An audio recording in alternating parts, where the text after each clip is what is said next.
Shalom, saudara-saudaraku yang dikasihi Tuhan Yesus Kristus. Saya yakin kita semua ada dalam sukacita karena kasih Tuhan masih melingkupi kita.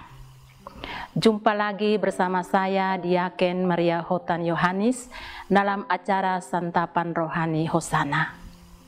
Saat ini kita akan belajar firman Tuhan yang terambil dari Yeremia 17 ayat 7 dan 8. Sebelum kita membaca dan merenungkannya, mari kita berdoa. Bapa yang baik, Bapa yang maha murah dan maha kasih, Bapa, kami mengucap syukur atas kasih setia-Mu Tuhan yang telah memberikan kami waktu dan kesempatan untuk kami belajar sedikit daripada firman-Mu Tuhan. Biarlah firman Tuhan yang kami baca dan kami renungkan itu boleh menjadi pegangan bagi kehidupan kami hari lepas hari. Terima kasih banyak Bapa di surga.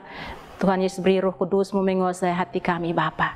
Dan ketika kami membaca dan merenungkan firman-Mu, firman-Mu boleh tertanam di dalam hati batin kami. Dan terlebih daripada itu kami boleh pakai di dalam kehidupan kami hari lepas hari. Ini doa dan harapan kami Bapa. Di dalam nama Tuhan Yesus firman yang hidup, kami datang dan berdoa kepada Bapa di surga. Amin. Beginilah bunyi firman Tuhan dari Yeremia 17 ayat 7 dan 8.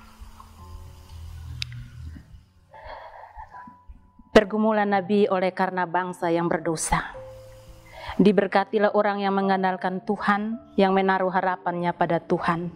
Ia akan seperti pohon yang ditanam di tepi air, yang merambatkan akar-akarnya di tepi batang air, dan yang tidak mengalami datangnya panas terik, yang daunnya tetap hijau, yang tidak khawatir dalam tahun kering, dan yang tiada berhenti menghasilkan buah.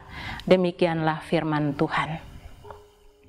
Kekasih-kekasih Tuhan, tema renungan bagi kita saat ini adalah mengandalkan Tuhan dalam kehidupan sehari-hari. Di tengah kesulitan yang dihadapi umat Allah di negeri pembuangan di Babel, Allah menghendaki agar mereka menanti-nantikan pertolongan dari Tuhan. Yeremia menyerukan kepada bangsa Yehuda untuk hidup beriman dan mengandalkan Tuhan. Dalam situasi yang sulit, karena ditawan oleh bangsa Babel, Yehuda diminta untuk tetap menaruh pengharapan kepada Tuhan.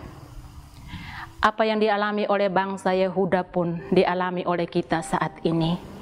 Kita sedang ditawan dalam pergumulan karena merosotnya ekonomi, kebutuhan rumah tangga yang kian sulit, dan biaya hidup yang meningkat.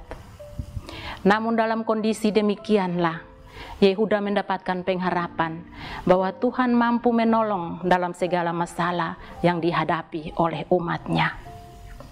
Berita baik yang disampaikan oleh Yeremia adalah orang yang mengandalkan hidupnya pada Tuhan, digambarkan seperti pohon yang tidak berhenti menghasilkan buah. Ayat 8c. Orang yang mengandalkan Tuhan, hidupnya akan selalu menghasilkan buah yang tiada henti, yakni buah kebenaran dan kebaikan yang memuliakan nama Tuhan. Namun jika hidup tidak mengandalkan Tuhan, maka tidak akan ada buah yang dihasilkan. Mengandalkan Tuhan berarti menempatkan Tuhan yang paling utama dalam setiap langkah hidup orang percaya. Lalu apa yang kita pelajari bersama? Orang yang hidupnya mengandalkan Tuhan tidak akan kekurangan sesuatu yang baik. Gambarannya sama seperti pohon yang ditanam di tepi aliran air, yang selalu menghasilkan buah pada musimnya. Gambaran menunjukkan bahwa orang percaya yang mengandalkan Tuhan akan mendapatkan pemeliharaan dan menikmati jaminan kekal dalam hidupnya. Yang kedua, orang yang mengandalkan Tuhan tidak diliputi kekhawatiran. Yeremia menggambarkan hidup orang yang andalkan Tuhan seperti daun yang tetap hijau, sekalipun menghadapi tahun-tahun kering. Memang kekhawatiran seperti virus pembunuh iman yang paling mematikan. Namun tetap kita percaya bahwa kekhawatiran tidak akan mengambil sukacita kita sebagai pohon yang menghasilkan buah yang ranum. Kita dapat belajar bahwa untuk menghasilkan buah yang baik, kita harus tinggal di dalam Yesus. Barang siapa tinggal di dalam Tuhan, ia akan berbuah. Sebab di luar Tuhan, kita tidak dapat berbuat apa-apa. Amin. Mari kita amini firman ini dengan doa.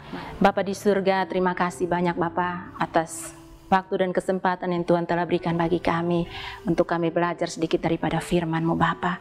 Bapa di surga, inilah doa dan harapan kami Bapa, dengar dan sambut kami, karena di dalam nama Tuhan Yesus firman yang hidup, kami datang dan berdoa kepada Bapa di surga. Amin.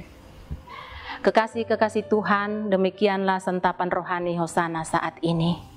Semoga berkat firman Tuhan menguatkan iman kita. Sampai jumpa lagi dalam kesempatan berikutnya. Tuhan Yesus memberkati kita semua. Shalom.